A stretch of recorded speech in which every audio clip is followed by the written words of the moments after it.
Well, first landing, and I bent the landing gear. It bounced. I don't know what the hell happened. It happened so fast. I mean, it's pretty windy out here, and normally when this Viper's down, it stays down and it lands good. I don't know if it hit something or it was my fault. I have no idea. It happened real quick, and yeah, I really fucked up the landing gear. It's bent pretty good. I'm just gonna order some new ones. I'm not gonna bother fucking with it. But anyways, man, got the first boo-boo on the plane. Oh, and I messed up the nose cone. See?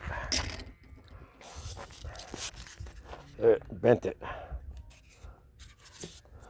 I'll probably order a new one.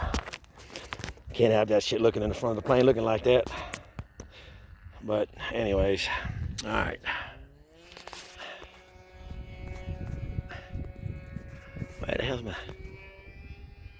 There we go. It's pretty windy out here.